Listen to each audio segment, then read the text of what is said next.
Boa tarde, boa noite, bem-vindo a todos e todas. Eu sou Sara Cohen e tenho o prazer de abrir a 6ª edição da série de lives com o mote O Hoje e Amanhã da Pandemia, promovida pela Associação Sholem Aleichem, a ASA. Inicio com um aviso, a gente está pedindo sempre que, para evitar problemas de conexão, interferência na fala dos convidados, os microfones estão sendo silenciados. E pedimos que vocês fiquem atentos e que mantenham os microfones silenciados, por favor. As telas do vídeo também poderão, em algum momento, ser fechadas para que a gente tenha uma melhora da qualidade da exibição dos vídeos. Okay? Ao final, se elas ficarem fechadas, ao final, elas voltarão a ser abertas.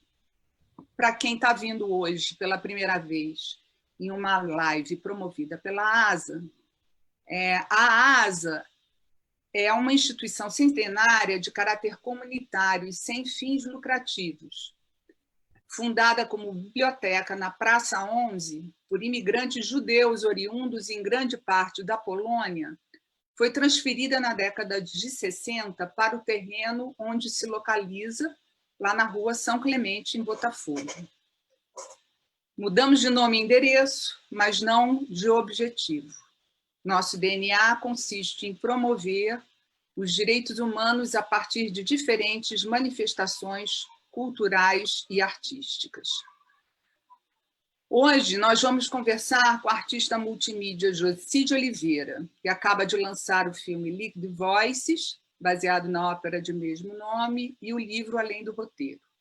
Teremos a participação especial da soprano Gabriela Geluda, protagonista do filme. Quem fará a mediação é a maestrina, professora, compositora, arranjadora e cantora Cláudia Varenga. Quem frequenta a ASA conhece a Cláudia muito bem. E a Cláudia participou ativamente na produção do livro que foi lançado no dia 2 de julho. Antes de a gente exibir, de começar a live propriamente dita, nós vamos exibir um vídeo da campanha que nós lançamos agora no meio da pandemia, que é #EuApoioAASA, uma maneira que a gente está achando para sobreviver nesses dias, porque a ASA também precisa sobreviver, não é mesmo? Olá, meu nome é Ricardo Goldfeld Spielmann, sou músico. Quando eu era pequeno, o meu pai levava os meus irmãos mais velhos e eu as via de vez em quando na ASA para praticar esportes. E mais adiante ainda, eu reencontrei a ASA através de eventos culturais, mas principalmente dos encontros corais, onde eu ia para assistir, para cantar e muitas vezes para reger os coros. Eu canto no coral da ASA, um coral aberto a todos, muito bom, muito bacana. O meu filho mais novo, é uma experiência muito bonita. Então, pelo passado, pelo presente, pelo futuro da ASA, uma instituição progressista, judaica, eu falo com muito amor e muito carinho. Eu apoio a ASA. Esse foi o vídeo do Ricardo. Sara, por favor. Ainda antes da gente começar a live, quero lembrar a todos que estão assistindo pelo Zoom que nós faremos o sorteio de 2 livros ao final da live. Hoje, os livros foram gentilmente cedidos pela nossa convidada. Os livros são Diálogo com Cartas. É uma obra que traz um conjunto de 112 cartas recebidas ao longo de 40 anos por Josi de Oliveira, envolvendo nomes de peso como Igor Stravinsky, Robert Kraft, John Cage, Luciano Berio, Stockhausen, Xenakis, Eliazar de Carvalho, Cláudio Santoro, Lucas Foss, Robert Kraft e Olivier Messiaen. Por meio dessas cartas, Josi expõe ideias, vivências e realizações desses expoentes da música de concerto do século XX, entremeadas por suas observações.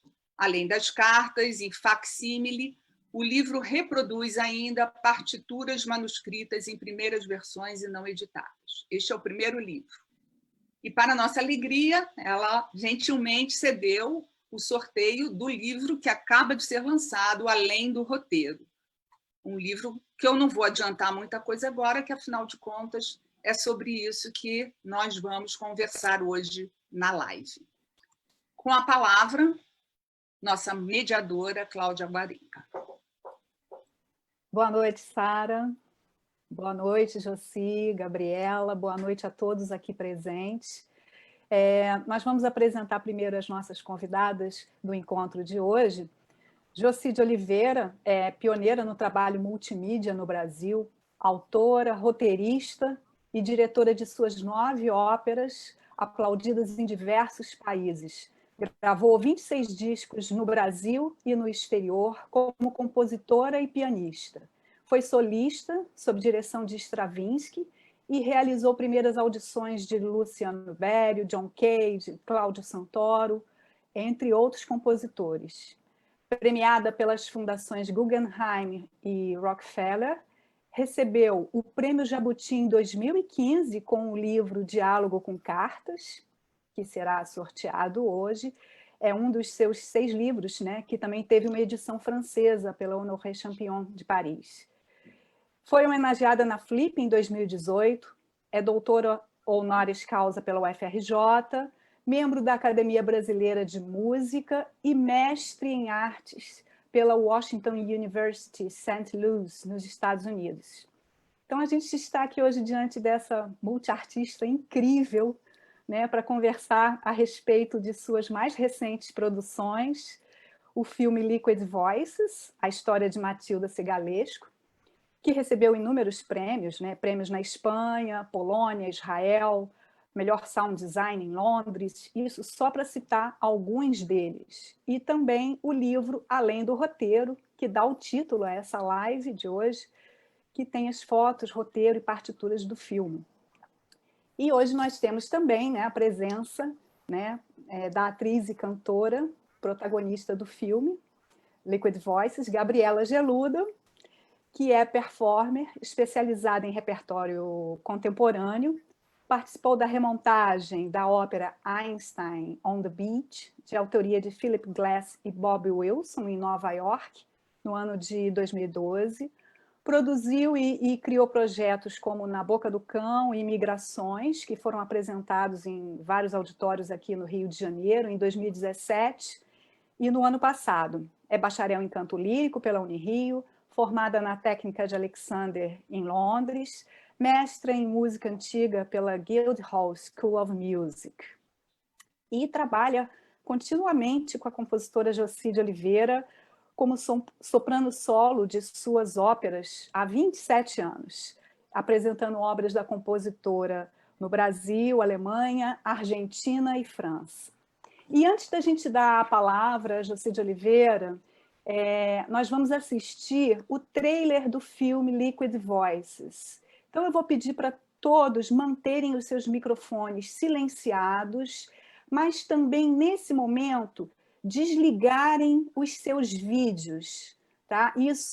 Retirem as imagens, porque isso ajuda a evitar problemas de sincronização entre imagem e som durante a exibição do vídeo. Ao fim da exibição do trailer, vocês podem religar as câmeras, tá? Então, Daniel, por favor, vamos ao trailer.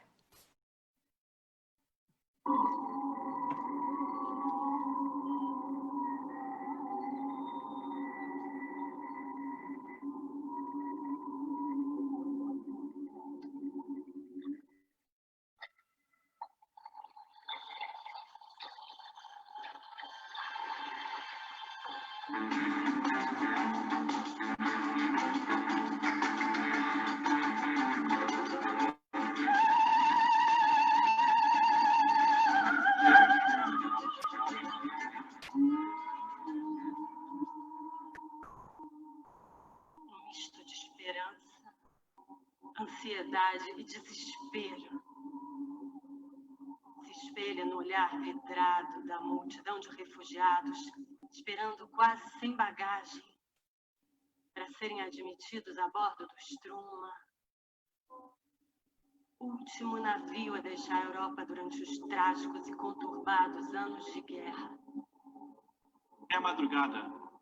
Aqui tem início este diário de bordo do último navio que deixou o continente, no dia 12 de dezembro de 1941, com destino à Palestina. Só a água grava a memória da humanidade.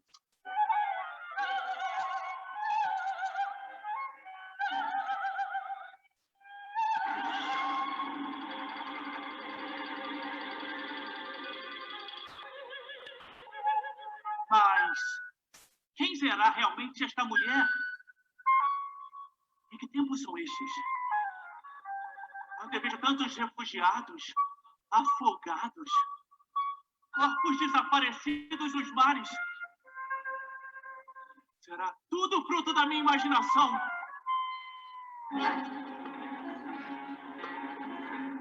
Existirá um momento singular na vida de alguém. Eles parecem seguir determinados no caminho que não querem seguir. O caminho do além-mundo.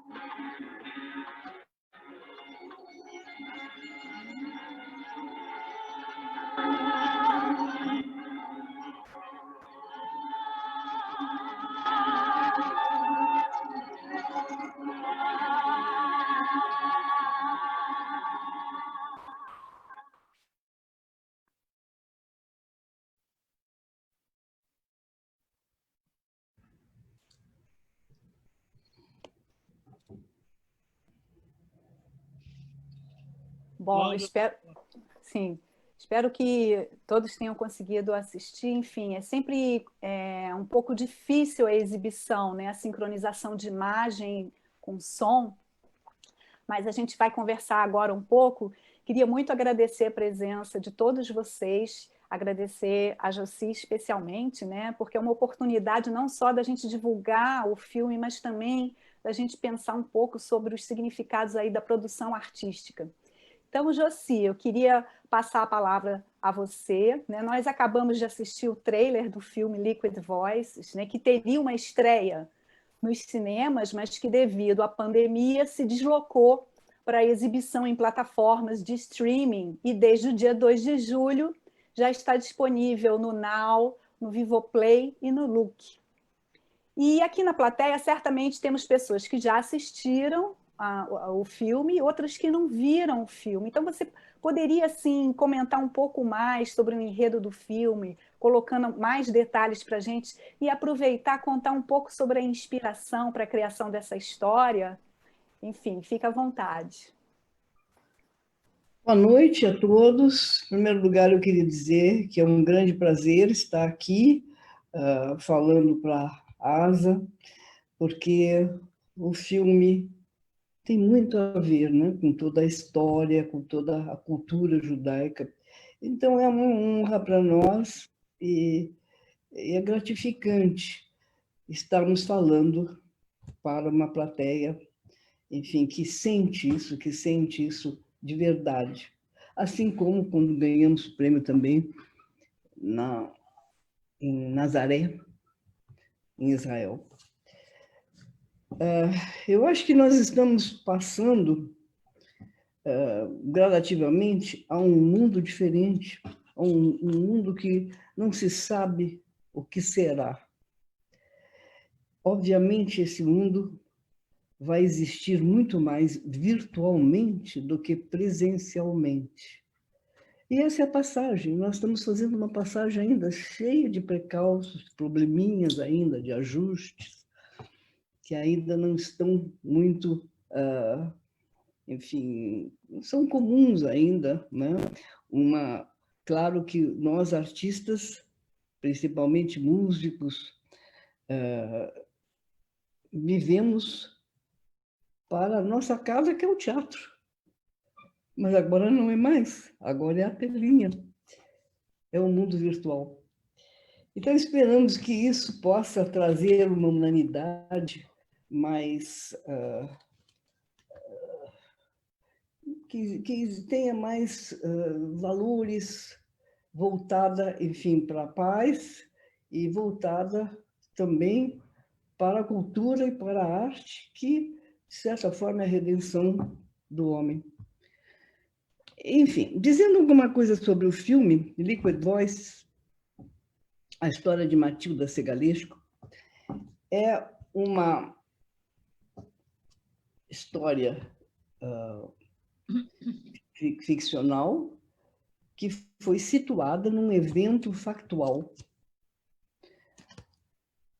O evento foi o navio Struma, que partiu de Tomis, um porto na Romênia, com destino à Palestina. Neste navio e nesta viagem sem retorno, embarcou a soprano, diva, pianista, enfim, famosa em todos os palcos da Europa, Matilda Segalesco, com o seu único companheiro de vida, o piano. Aí já existe uma pequena simbologia, porque o piano, vocês viram, esse navio já avariado, chegando no porto de Istambul, teve que ficar em quarentena durante 2 meses. Durante essa quarentena, esses refugiados judeus, eram 769, mais a tripulação, passaram assim momentos mais difíceis, de dificuldades, enfim, sanitárias, falta de mantimentos, água, superlotado, as pessoas sem mínimo de conforto, enfim, uma situação assim terrível, e que quando o navio foi rebocado pelos turcos e deixado no Mar Negro, ele foi torpedeado por um submarino russo. Anos mais tarde, em 1967, esses escombros desse navio e o único sobrevivente desse naufrágio, que foi o piano, foi encontrado numa praia na costa de Silis, na Turquia, por um pescador árabe. Ele passou a ouvir vozes líquidas, vozes que vieram junto com esse piano. E esse piano passa a funcionar como uma caixa preta, que conta a história. E essa história traz, evidentemente, os seus fantasmas, os seus personagens, e o espectro da Matilda Segalesco. Ela passa a contar e a cantar a sua história e a sua trágica diáspora, aparecendo todas as noites para esse pobre pescador árabe. O pescador se deixa seduzir pela essa imagem dessa soprano, desse espectro, algo inatingível para ele, e se apaixona perdidamente por ela. Então, é uma história que é uma fábula, não? Uma ficção, mas que, obviamente, eu não quis situá-la num navio imaginário. Por isso, eu fiz uma pesquisa e encontrei esse navio Struma. E agora, dando alguns dados que eu acho que são interessantes, esse navio foi o último que deixou a Europa com refugiados judeus. E foi o maior naufrágio realmente com refugiados judeus. Não é muito conhecida essa história. é muito pouco conhecida. Mas a verdade, quer dizer, é realmente esse trajeto que não era muito grande da Romênia até a Turquia, né? E o destino seria o quê? Esse sonho da Palestina, né? Mas eles nunca chegam lá. Eles não chegam por questões políticas. Eles, ao atracar um navio na Turquia, o governo turco não permitiu que ninguém descesse. Isso tem uma coisa interessante e premonitória, ao pensar também nos naufrágios de hoje, nos problemas, enfim, dos migrantes de hoje, e também das pessoas que têm ficado por causa do vírus, enclausurados em navios em várias partes do mundo. Então, tem várias situações que isso eu pensei e que quis deixar bem claro que a história se repete, os erros se repetem e a humanidade não aprende. O filme ele começa, por exemplo, com uma cantiga de Santa Maria, que é uma cantiga do século XIII, da Península Ibérica. E o século XIII na Península Ibérica, do reinado de Afonso X, é conhecido a questão dos judeus, dos árabes e dos cristãos. E todo esse problema, né, ele surge desde lá, quer dizer, essa questão das guerras, da pouca compreensão, e vem se repetindo. Então, a história se repete. E nós, hoje, ainda vivemos coisas semelhantes. Então, tem um viés político, o filme, sem dúvida, e tem várias facetas a história, e que cada um interpreta de uma maneira, e eu acho que esse é o ideal, porque cada um tem a sua maneira de ver. Não existe uma verdade, existem muitas verdades, né? Então, não quero me alongar muito, porque nós temos outras perguntas e outras pessoas para falar. Mas, enfim, essa é a história do filme. E depois espero que a gente possa falar do livro.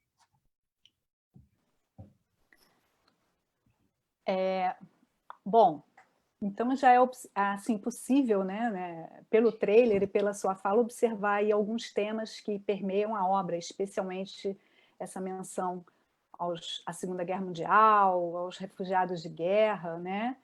E com essa percepção mais ampla de que a história se repete, né?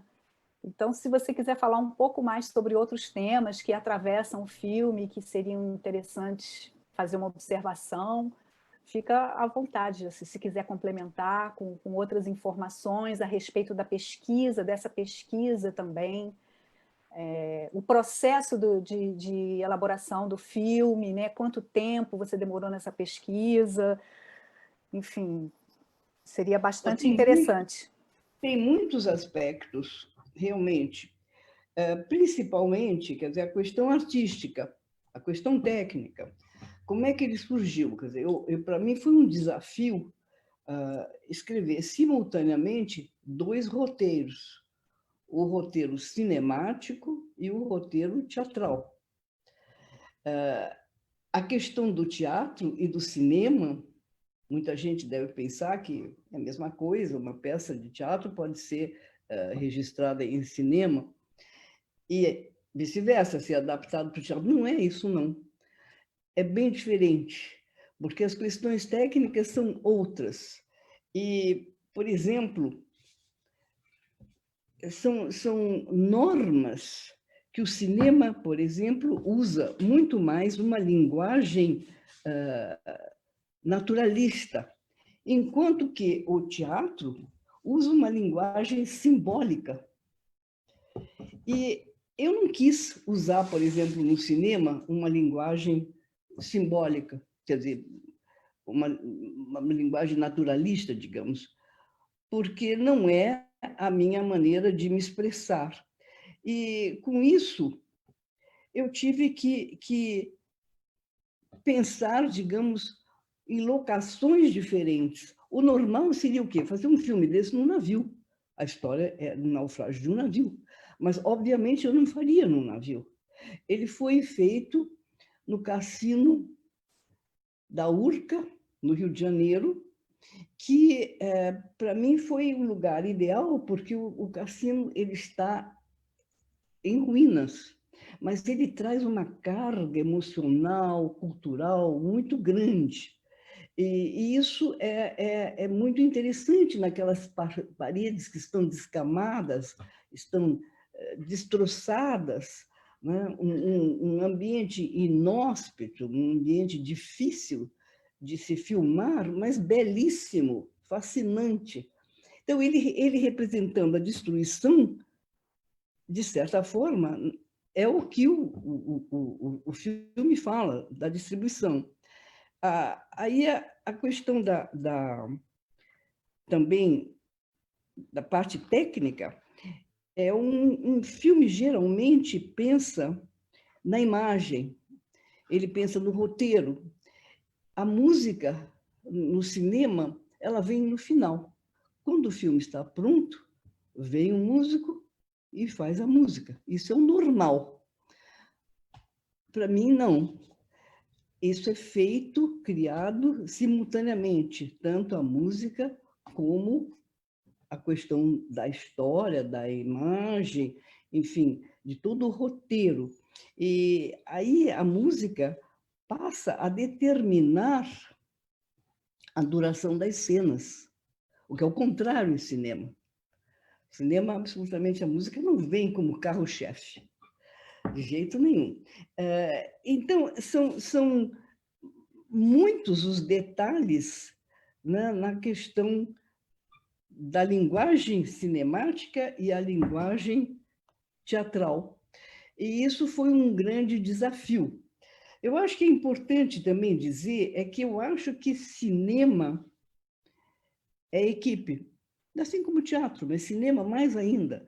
E eu tive uma equipe fantástica, pessoas que trabalham comigo há muitos anos, quer dizer, músicos excepcionais. A soprano, Gabriela Geluda, trabalha comigo há 25 anos e existe já uma empatia, uma compreensão entre nós que muitas vezes não é necessário falar, porque existe uma afinidade total. O tenor Luciano Botelho, ele foi a primeira vez que trabalhou conosco, mas ele tem uma sensibilidade assim fantástica e ele mora na Europa, então todo o trabalho com ele, por exemplo, foi feito assim virtualmente até ele chegar no Brasil e começar os ensaios. Isso duraram meses. Fazer cinema é uma coisa muito lenta.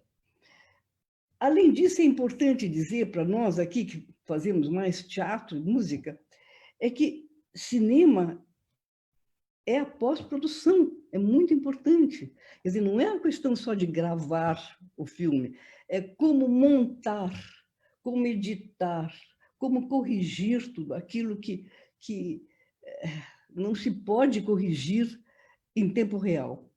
Isso eu contei com um assistente, que é um videomaker, que é Bernardo Palmeiro, que é uma pessoa assim fantástica e que esteve sempre junto de mim. E para todos os problemas que surgem ao longo, digamos, de uma trajetória assim de 2 anos, quer dizer, um tempo muito longo para se fazer um filme. Esse filme está tendo muito sucesso e percorreu vários festivais na Europa, tendo vários prêmios, e agora, enfim, ele está sendo distribuído pela Bretz Filmes aqui no Brasil e pela Naxos em todas as partes do mundo, em todos os países. E, enfim, daí, evidentemente, esperamos que, se o vírus morrer, nós poderemos voltar ao teatro e fazer isso no cinema. Obrigada, Josi. A gente vai falar agora um pouquinho do livro, mas antes eu queria só lembrar a todos que estão participando aqui da live que podem encaminhar as perguntas aqui pelo chat, tá? Peço sempre que encaminhem por escrito, também no Facebook pode encaminhar por escrito. Então, seria interessante a gente conversar um pouco, né, sobre o livro, além do roteiro, né, que tem o roteiro e tantas outras informações aí a respeito do filme. Poderia mostrar e falar um pouco para a gente? Bom, o livro... Eu queria aproveitar para dizer que nós temos aqui nesse programa 3 pessoas que colaboraram comigo, trabalharam comigo. Isso é maravilhoso. É a Gabriela Geluda, a Cláudia Varenga, que realmente trabalhou comigo bastante aqui na revisão toda desse livro, foi incansável, minuciosa, e a Sarah Cohen, que tocou no filme, ela tocou o piano, e para aqueles que não sabem, ela tocou também tambura. E fez uma partezinha cênica também, porque todos os músicos participaram nessa parte cênica. O livro, o que é? Olha, aqui, o livro é um livro de arte, com muitas fotos, tanto da montagem teatral como a montagem cinemática. E isso que é o interessante, porque nós mostramos aqui a mesma cena, como é que foi resolvida em cinema, como é que foi resolvida em teatro. É diferente. Quer dizer, foi realmente bem diferente, porque o cinema se filma em diferentes locações. E o teatro não, nós temos 3 paredes, que é o palco italiano. Então, tudo acontece ali. Entretanto, desse palco do teatro, como ele é uma linguagem simbólica, nós podemos sonhar muito mais, no sentido de que o público aceita muito mais você mostrar um objeto e dizer que é outro. No cinema, não. No cinema, as pessoas esperam que seja exatamente aquilo que você queira ver. Porque o cinema presume-se, tudo é possível. Não é. Mas é o que se presume. Então, esse livro tem todo o roteiro do filme, detalhado, com todos os segundos, uma introdução, que é uma reflexão, enfim, a todas essas questões artísticas, políticas, etc. E as fotos também da montagem, além de todas as partituras do filme.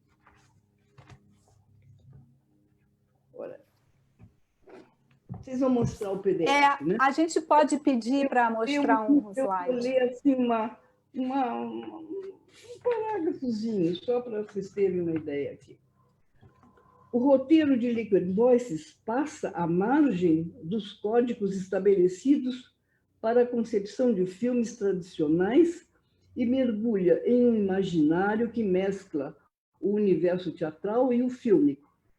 Creio que sejam pertinentes algumas reflexões, assim como o percurso que me levou a essa encruzilhada, o desafio de conceber simultaneamente 2 roteiros visando uma montagem teatral e outra cinemática, em direção a um transporte de cenas que se situam livres na imaginação e são captadas pela câmera ou situadas dentro de um palco cênico.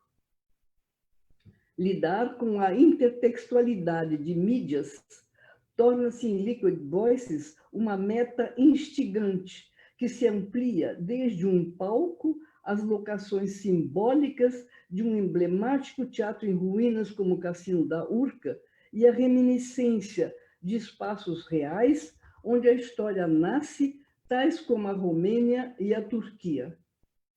Minha busca por essa intersemiose da música com outras artes, ou melhor, uma multimedialidade, teve início em 1967, com o meu teatro probabilístico. Isso mostra que o vídeo, como cenário virtual, tem sido a opção escolhida para a maioria de minhas óperas multimídias desde então. Então, podemos mostrar um pouquinho do PDF do livro? Por favor. E você pode comentar enquanto a tela estiver compartilhada.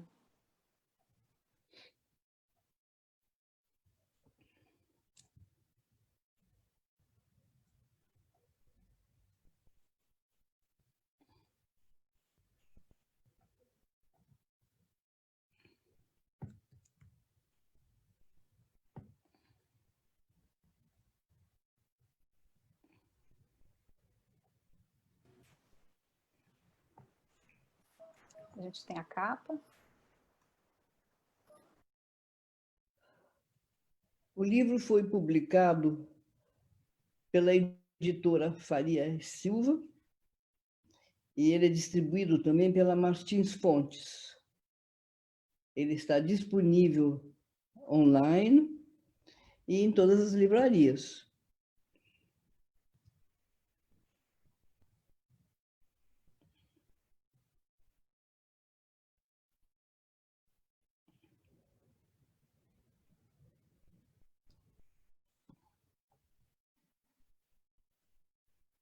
Essa é a Gabriela, para quem não conhece. Gabriela Geluda. A Josi pode ir comentando, enfim, Exato. as partes. Por favor.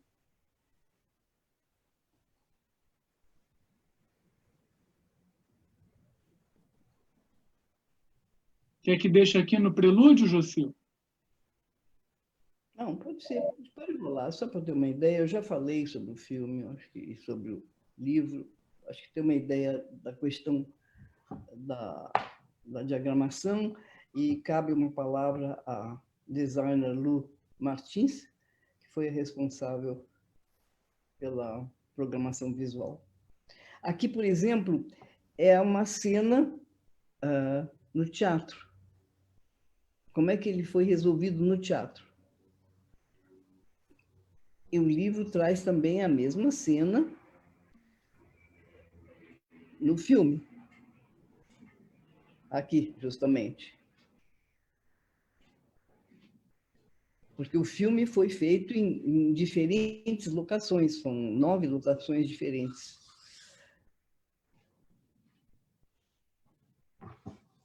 Aqui uma partitura, a partitura que é cantada pelo tenor, Luciano Botelho,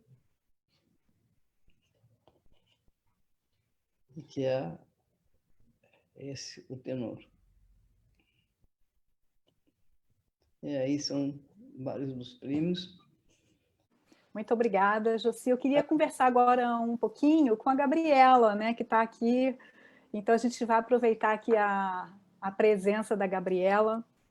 E eu queria, Gabriela, que você comentasse um pouquinho sobre essa parceria, essa afinidade aí de tantos anos, né? De que maneira, claro, que isso contribuiu para a sua performance no filme. E, ao mesmo tempo, você fizesse um contraponto, ou seja, falasse também dos desafios, né, que a filmagem de Liquid Voices proporcionou para você como performer. Então, fique à vontade aí para conversar um pouco com a gente. Bom, essa parceria é responsável, eu acho, pela minha sobrevivência, pelo meu desabrochar, pela minha trajetória na música contemporânea, nas artes performáticas. Comecei a trabalhar com a Josi muito jovem, aprendi, continuo aprendendo assim enormemente. É uma mestra realmente para mim, que depois se tornou amiga, parceira. E uma coisa curiosa é que, assim, desde a primeira obra que eu fui chamada para fazer, que ela me convidou, ao ver a partitura, ao saber do projeto, eu sempre tinha uma grande insegurança, sempre pensava, como que eu vou fazer isso? Não tenho a menor ideia, não sou capaz. E a Josi, com muito incentivo, com muita segurança, ela parece que antevia as minhas capacidades antes de mim, assim, além do que eu podia ver, né, do que eu seria capaz de executar. E aos poucos eu fui aceitando isso e confiando cada vez mais. E não foi diferente nesse filme, que em termos de dificuldades, a gente tinha muitas dificuldades com relação ao espaço, que era um espaço extremamente inóspito. A gente tinha pouquíssimos dias para gravar, então cada cena a gente precisava fazer praticamente uma vez e tinha que dar certo. Então, é uma pressão, né, por conta de toda a produção, de toda a equipe ali que estava trabalhando e que a gente precisava utilizar, né, e fazer funcionar naquele tempo, naquele espaço. A linguagem, que é uma linguagem que para mim era totalmente inexperiente, né? Inexperiente nessa linguagem do cinema. Eu, como cantora lírica, você está acostumada a projetar, né? A pensar grande em termos de presença, pensar grande em termos de voz, pensar grande em termos de projeção. Então, você, de repente, está com uma câmera pertinho e ter momentos íntimos de uma fala mais coloquial, ou que você tinha esse recurso, pelo menos, né? Porque eu acho que acabou que o filme ficou uma linguagem muito híbrida, né? Entre a ópera, a linguagem operística que tem esse tamanho grande e, ao mesmo tempo, momentos íntimos que a gente podia aproveitar por conta da câmera. Então, essa adaptação, para mim, foi um grande desafio também. São inúmeros desafios, mas eu aprendi a confiar, assim, aprendi a confiar nesses anos de parceria, 27 anos, é muito tempo. É mais da metade da minha vida. É muito incrível, assim, é muito emocionante pensar isso. E eu me senti muito honrada de fazer esse filme também por conta dessa temática, que é uma temática que me remete às minhas raízes. Eu acho que foi uma generosidade também da Jocy me proporcionar isso. Me emocionou muito ter esse filme bem recebido na Polônia, que é o lugar dos meus ancestrais, né, da maioria dos meus ancestrais, ter sido bem recebido em Israel. Então, tem muitos presentes que eu recebi através desse projeto. Ai, que bom ouvir isso. Deixa eu dizer, a gente vai caminhando, né, daqui a pouco para abrir para perguntas da plateia, mas antes, queria te pedir uma coisa, Gabriela, se você poderia escolher uma passagem do livro, um trecho do livro, que você tenha gostado, que tenha te emocionado, né, e pudesse ler para a gente uma fala, né, e comentar também a sua escolha, enfim. Fique à vontade. Vamos lá.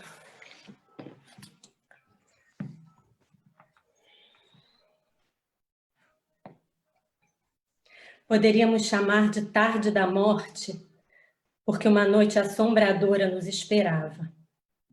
Em vão, nos prendíamos aos últimos reflexos avermelhados do pôr do sol, mas quando a noite nos engolfou, o implacável governo turco coagiu a tripulação a soltar as amarras do navio. E, novamente, uma embarcação turca rebocou nosso navio para fora do Bósforo, deixando-o sem motor e à deriva, em mar aberto, na escuridão do Mar Negro. Ecoaram os nossos últimos momentos, povoados de suspiros, gemidos, gritos e sussurros. E eis que no sinistro 24 de fevereiro de 1942, um torpedo do submarino russo que vigiava as águas do Mar Negro com ordens de abater qualquer navio desconhecido, naufraga o Struma. Salvo um sobrevivente, todos a bordo morrem, sem nunca vislumbrarem o sonho da Palestina. Essa é a cena final do filme, quer dizer, a cena, o diálogo final, né? Minha fala final. E me emociona muito. E o que eu queria dizer é que eu sempre, assim, a última vez que eu li isso, eu também me lembrei que nós estamos em quarentena, que esses refugiados ficaram em quarentena e que a Matilda, ela tentou usar a arte dela para aliviar um pouco esse sofrimento. E como a arte também tem nos servido nesse período, né, para tentar nos ajudar a dar conta desse momento tão difícil, em uma situação tão adversa, em um governo que está proporcionando o desmonte de todo o aparato artístico nesse país, que considera os artistas seus inimigos, e que os artistas são verdadeiros heróis assim nesse momento. Eu acho que, obviamente, os profissionais de saúde, né, estão ali na linha de frente, mas a gente viu tantos gestos, tantas lives, tanta generosidade vinda da classe também, tentando apaziguar um pouco a nossa ansiedade, tentando dar conforto. E eu espero que esse filme também seja uma dessas fontes, que as pessoas também possam entrar em contato com todo o amor, toda a dedicação que a gente colocou ali para produzir essa obra. E, enfim, ver também o lado belo da vida, mesmo que numa história triste. Obrigada, Gabriela, pelo seu depoimento. A gente está encerrando essa etapa e vai abrir para as perguntas do público. Aí estou querendo saber se você quer dizer alguma coisa antes da gente encerrar essa etapa. Eu embarquei na interpretação da Gabriela e estava longe. Não, eu acho que agora cabe, enfim, àqueles que estão nos ouvindo, perguntarem, se quiserem, alguma dúvida, e que nós possamos, enfim, responder, né? E também agradecer a todos de terem vindo, estarem presentes e nos darem essa oportunidade. Bom, obrigada. Então, agora nós vamos receber as perguntas, né, e comentários, e eu vou passando para vocês. Eu aceito a ajuda, Sara, qualquer coisa, tá? Bom, chegou uma pergunta aqui da Maria Alva. Ela disse que achou a ópera muito sensível e que é possível sentir a agonia da personagem no navio desde sua sofrida saída da Romênia. E aí a Marielva pergunta, como você, acho que, eu não sei se é dirigida a Gabriela ou a Jocy, né? Como você chegou a essas vivências? Porque isso acho que pode ser respondida pelas duas, porque quem cria e quem interpreta participa da vivência de maneiras diferentes. Realmente, é difícil dizer isso, porque foi uma coisa muito intuitiva para mim. Eu acho que eu estava sendo preparada ao longo de muitos anos. A Gabriela disse que isso foi uma homenagem a ela. É bem possível, realmente, porque foi uma coisa inconsciente. Quer dizer, eu não sendo judia, mas talvez tenha até mais valor, porque eu tive esse feeling, digamos, né? Da emoção que deve ter sido dessa mulher, que foi puramente ficcional, né? Ao embarcar num navio que era sem retorno, uma viagem sem retorno. E também algo premonitório, porque isso foi escrito e filmado antes da Covid. Se tivesse sido hoje, eu acho que nós todos teríamos muito mais essa influência daquilo que nós estamos vivendo e que está nos fazendo refletir muito mais, né? Nós estamos, por causa desse isolamento, é um momento de estar consigo mesmo, mas foi antes. Então, tudo veio naturalmente no momento que tinha que acontecer. E eu acho que a Gabriela, ela sempre disse para mim, ela vai dizer, é melhor ela dizer, que para ela foi algo muito emocionante, porque mexe realmente com as raízes dela. Sim, quer dizer, eu não falei que a ópera era uma homenagem, eu falei que era um presente, né, para mim, que eu senti como um presente, porque justamente me deu a oportunidade de contactar com essas raízes, com esses ancestrais, de uma maneira ainda mais profunda, e juntando a arte. Para mim, assim, desde que eu nasci, desde criança, que eu escuto as histórias, que eu convivi com os meus avós que passaram por por essas migrações, né? Tiveram que fugir, cada um com histórias diferentes, todas muito sofridas. Assisti muitos filmes, estudei em escola judaica, quer dizer, eu acho que a minha conexão com a tradição e com essa história é uma conexão muito direta, é muito fácil de acessar, na verdade. Aí ali é uma questão de também dosar a personagem, de construir a personagem, né? Que é uma personagem que tem as suas particularidades, né? Que não sou eu. Mas eu pude trazer muito dessas vivências, sim. Bom, tem uma pergunta aqui da Sara Cohen. Olá, Josi. Tendo participado da trupe de músicos que estreou a ópera Liquid Voices e também das gravações do filme, gostaria que você falasse do processo de construção da música da ópera, ainda antes da estreia em São Paulo.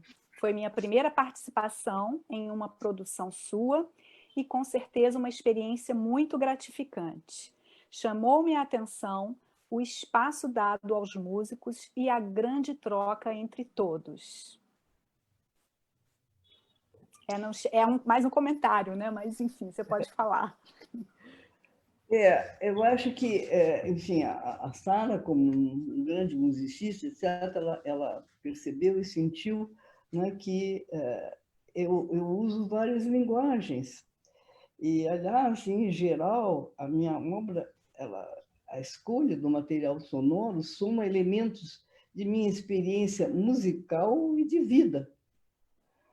Assim, uma impressão, digamos, de um sadhu, de um homem santo cantando uma raga, a Shiva num templo do Rajastão, é tão importante para mim quanto a reminiscência de um contraponto renascentista, ou uma cantilena, ou o uso de sons gerados por computador, ou a herança de anos tocando as obras de Messiaen e vivenciando, por exemplo, uma nova noção do tempo.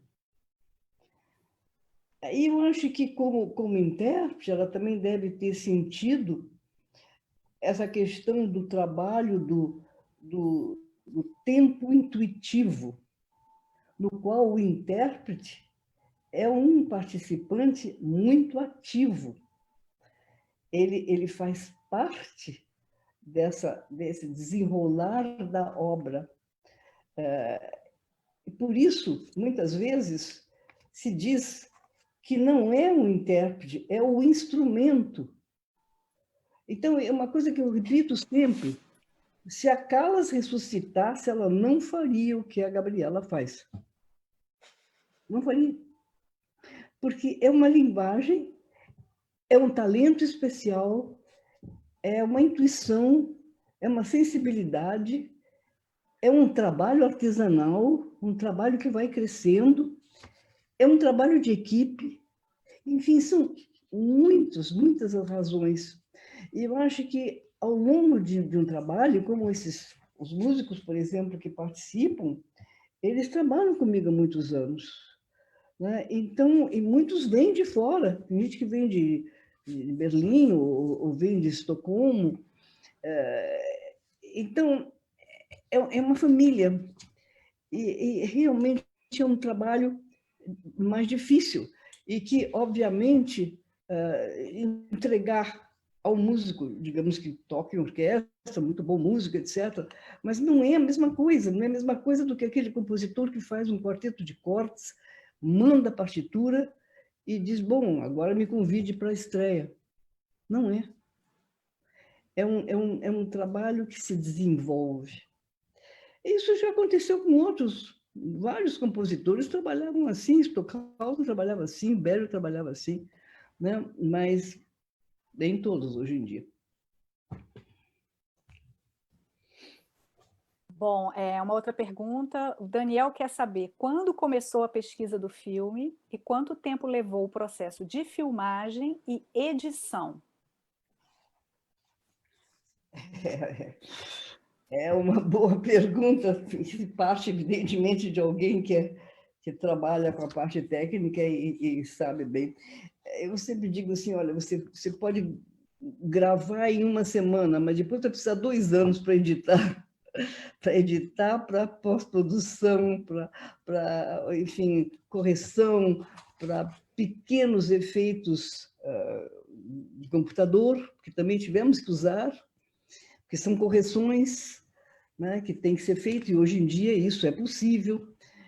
Enfim, isso tudo é um processo muito longo, muito lento, e que vai dando uma forma completamente diferente daquela que se viu no começo. Depois do tratamento da imagem, o tratamento da música, no nosso caso do filme, eu acho que isso é importante falar, que nós tivemos um técnico maravilhoso, né, que o Léo Alcântara, que é da Vison, que nos acompanhou o tempo todo. Isso foi gravado e regravado, quer dizer, ele foi gravado em estúdio, foi gravado em Teatro de São Paulo, depois ele foi dublado no Cassino da Urca, com um bip e com a música em playback, depois ele foi redublado no estúdio, e aí eu acho importante dizer isso, porque nos dá muito orgulho de que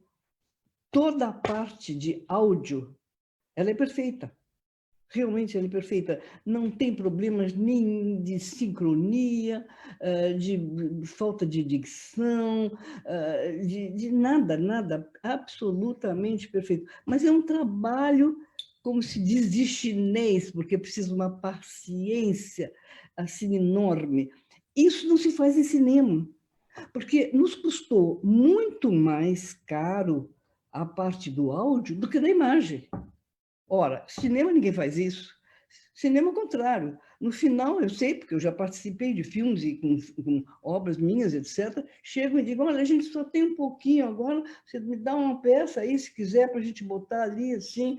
É assim, cinema é assim. Mas não para nós. Quer dizer, o grande gasto foi no áudio. Então, agora aqui uma pergunta para a Gabriela. Quais os desafios vocais, cênicos, afetivos, psicológicos para interpretar os personagens de Josi, que Josi cria? Bom, esses desafios... Bom, a voz, a Josi usa a voz de uma maneira muito ampla, intensa, variada. Então, eu aprendi a descobrir, né, possibilidades sonoras da minha voz muito além do estudo de canto tradicional, né, da universidade, né, chamadas técnicas estendidas, que na voz elas são muito são infinitas, né? A gente tem toda a questão da fala, das intenções na fala, da fala canto, da fala que se transforma em canto, dos fonemas que podem ser misturados e usados, né? Por exemplo, eu acho muito interessante na ópera que a gente tem um dueto, né? Eu e o Luciano, em que chama-se Wassergeschrei, em que eu faço sons, toda a minha parte ela é criada em cima de sons da água. Então, algumas palavras, alguns cantos, alguns fonemas, sons que eu fui pesquisando, eu uso o borbulhar da água, né, na mão. Então, é muito interessante porque é um objeto de pesquisa sem fim. Então, a Josi me ajudou a descobrir muitas possibilidades e acho que ela está sempre sendo instigada a ampliar. Então, nessa ópera, eu descobri novas coisas, por exemplo, cantar com esse borbulhar, outras técnicas, né? Outras sonoridades que eu fui descobrindo. O canto árabe, eu aprendi a falar em árabe para fazer a mulher árabe, eu aprendi também várias línguas trabalhando com a Josi, porque ela mistura muitas línguas, muitos idiomas. Então, para mim, isso foi muito interessante também, trabalhar os melismas também desse universo da música árabe. Porque é isso, ela também incorpora muitos cantos étnicos, muitas muitas sonoridades étnicas, isso também é muito interessante para mim. Com relação à expressividade, sempre os personagens me deram a oportunidade de descobrir facetas assim expressivas dentro de mim, e então já interpretei desde minha primeira experiência. Eu era uma menina, adolescente, tinha uma aparência e uma movimentação e um personagem assim que tinha toda uma aura mais delicada, mais jovem, e isso foi progredindo até eu fazer a Medeia, até fazer, enfim, outros personagens que eu fui descobrindo um monte de possibilidades no meu baú psicológico, emocional, interpretativo, em termos de presença. Então, é muito divertido, é muito instigante, é muito inspirador, e é uma maneira de estar sempre em movimento, sempre crescendo, sempre expandindo. E a gente criando essa parceria também me dá muita liberdade para experimentação. Isso é muito bom, porque você, quando você tem intimidade, quando você se sente confortável, você se permite experimentar, você se permite, você não fica com medo de errar, de fazer uma coisa ruim, porque já se fala na hora, assim, não, isso não está bom, isso está bom. Então, a gente vai, né, vai se entendendo e vai caminhando sempre para o melhor resultado. Acho que é isso. Bom, chegou um comentário aqui da Temis dizendo: Josi Gabriela, o filme é uma escultura. E tem mais algumas perguntas, eu vou tentar juntar porque são muito parecidas, né? É uma pergunta do Davi, diretor da ASA, que quer saber, Josi, como você chegou a esse tema? Como a história do navio chegou a você? E que vem, é muito similar, né, à pergunta da Sônia Tucherman. Como você, Josi, soube dessa história tão dramática? Esse é um comentário, é uma pergunta, e tem uma pergunta também para a Gabriela. Estão querendo saber de onde são seus avós, Gabriela. E aí, enfim, Josi responde, depois Gabriela, por favor. Isso é, como eu já havia me referido, a questão da ideia, a ideia dessa ficção foi uma intuição. Eu acordei com essa ideia. É assim que acontece, quer dizer, todo o artista, mas o artista normalmente reflete o presente, aquilo que ele vive, né? E então, obviamente, vocês diziam, mas como é que você foi parar na Segunda Guerra Mundial? Mas é que nós estamos vivendo algo muito semelhante. Quer dizer, existe uma onda de tirania, de autoritarismo, de governos de extrema-direita, enfim, destrutiva pelo mundo. Existe um neofascismo, isso tudo nós estamos vivendo hoje. Então, talvez eu tenha me antecipado um pouco, porque quando eu estava pensando nisso, ainda não era tão claro isso, mas a onda já estava lá. Então, isso foi uma intuição, é uma questão, enfim, do inconsciente, né? Agora, como foi esse navio, é porque eu não gostaria de fazer daí uma história totalmente ficção num navio imaginário. Ele não teria o mesmo tipo de uma carga emocional. É muito mais... Eu gosto muito da questão da ficção histórica, junto com os fatos históricos. Então, o encontrar esse navio foi muita pesquisa, até encontrar um navio que fosse realmente aquele. Quer dizer, eu queria justamente o quê? Um trajeto que tivesse uma razão, uma meta, como o sonho da Palestina.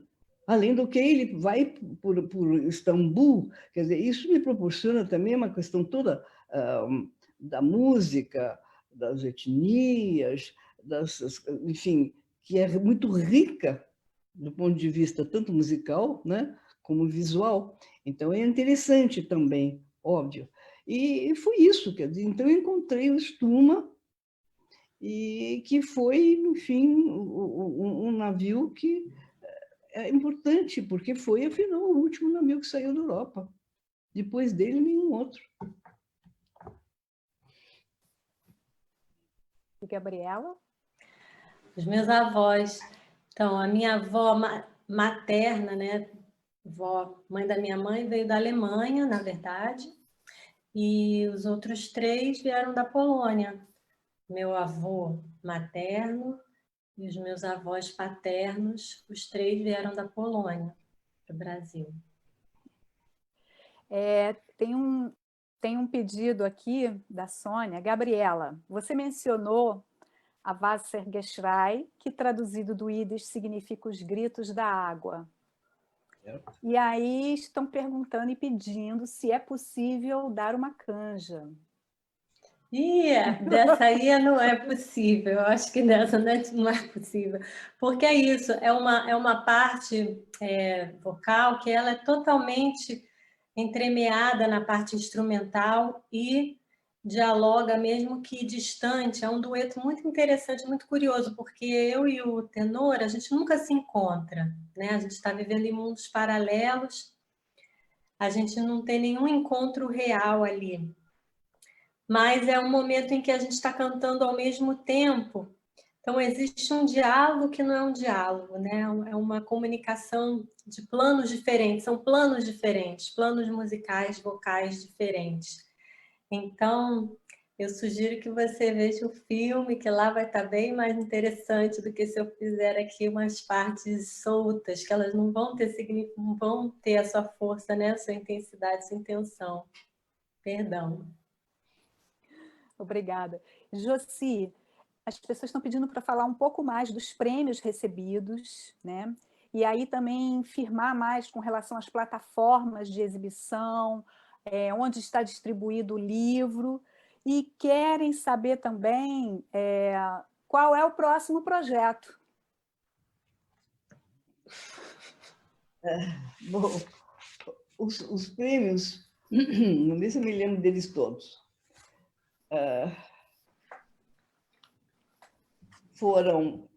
Nós estreamos no Festival de Londres, de Cinema de Londres, em início de 2019, logo que o filme foi terminado.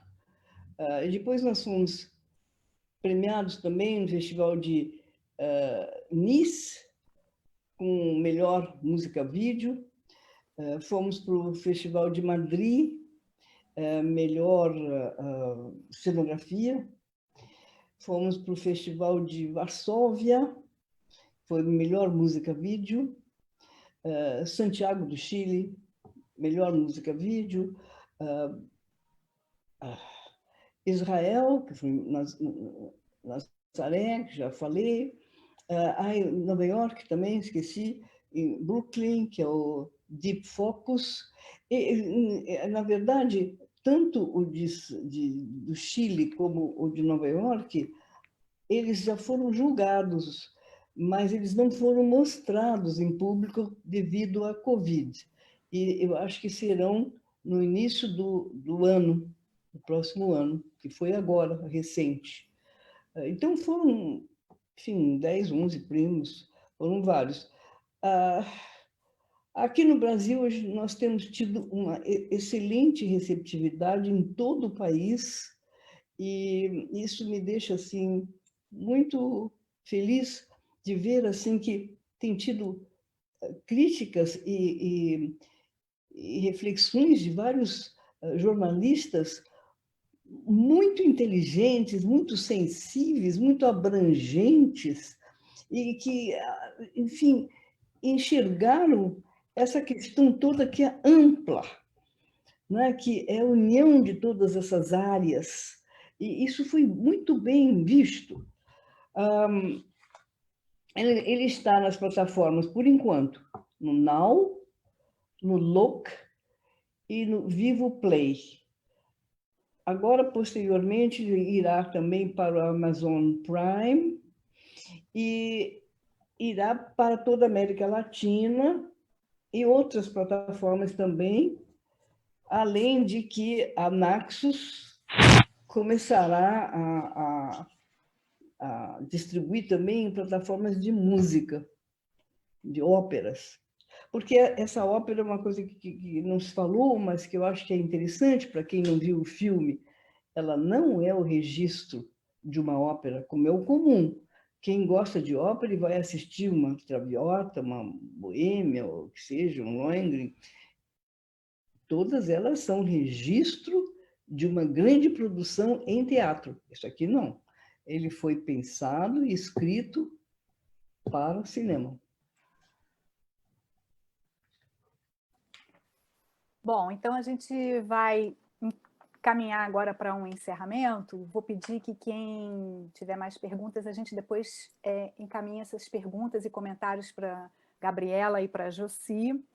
Então, não deixem de assistir o filme, por enquanto só nessas 3 plataformas, e o livro, que está sendo distribuído pela Martins Fontes, e também pode ser encontrado no site da editora Faria e Silva. É isso, né, Josi? Isso, Faria e Silva, em São Paulo. Isso, E vários sites, na Amazon também já tem, vários deles têm dessas livrarias todas. Então, gostaria muito de agradecer a presença de vocês duas. Muito obrigada, Josi, muito obrigada, Gabriela.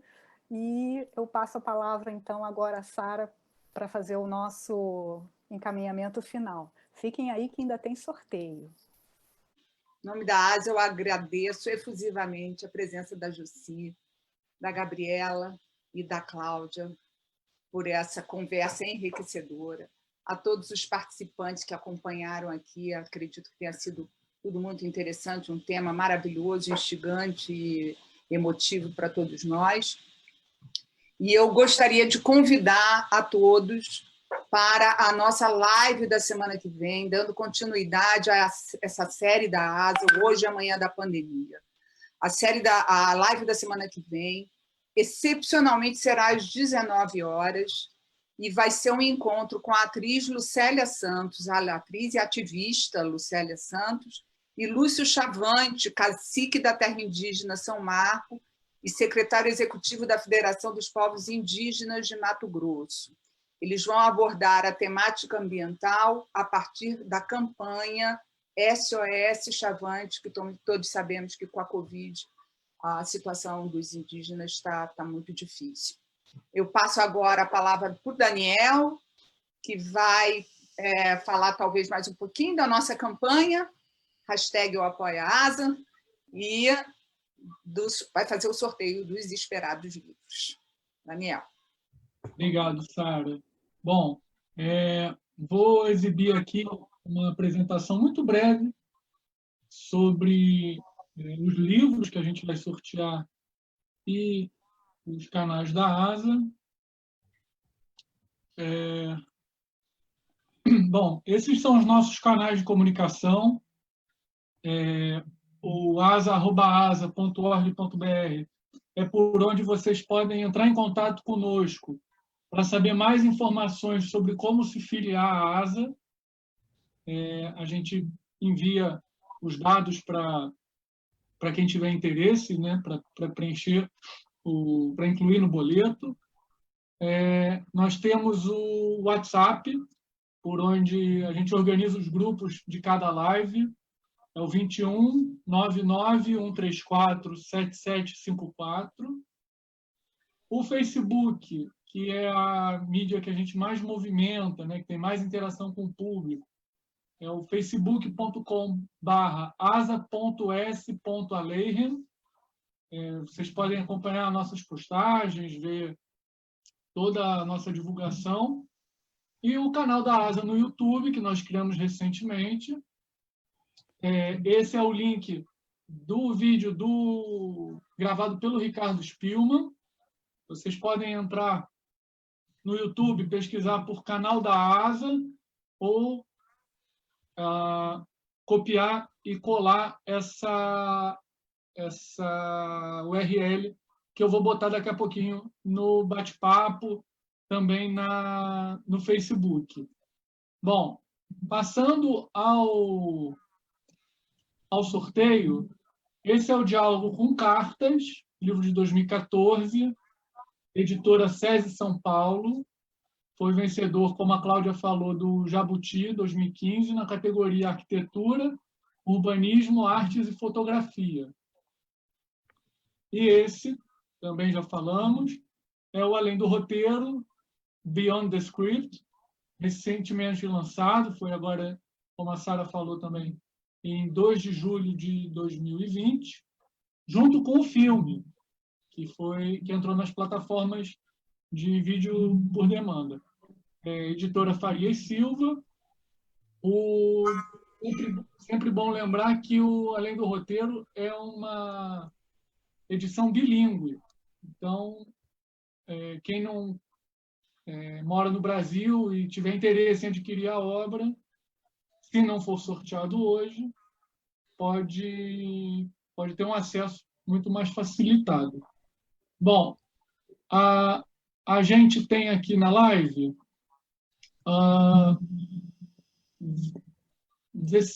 15 pessoas. Aí a gente poderia fazer o sorteio de 1 a 15. Gabriela pode sortear o Diálogo com Cartas e Josi sorteia o Além do Roteiro. O que vocês acham? Topam? Topamos. O que eu tenho que fazer? Dizer um número, é isso? Isso, de 1 a 15. Pode dizer? Pode falar. 13, que é o meu número de sorte. 13. Calma aí. 13 é o Gustavo. Gustavo Poeis. Estou anotando aqui. Josi, algum número de 1 a 15 menos o 13? 7. 7. 7 é a Panice Trim. Então, estamos aqui com o sorteio feito. Agradeço as duas também por essa participação na live. Cláudia, você encerra? Sim, posso encerrar, ou Sara quer encerrar chamando...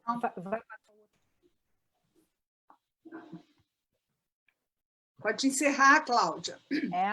Bom, as honras. Queria agradecer a presença de todos e muitíssimo, Josi, a você por estar aqui conosco, né, oferecendo essa oportunidade, esse encontro. Gabriela também. Enfim, nem preciso dizer do prazer que eu tenho de estar com vocês e ter trabalhado com vocês também. E agradeço também à ASA, né, por esse espaço, né, por oferecer esse espaço a todos nós. É isso. E um bom fim de domingo a todos. E boa noite, foi um prazer. Boa noite, obrigada a todos. Tá, obrigada. Tchau.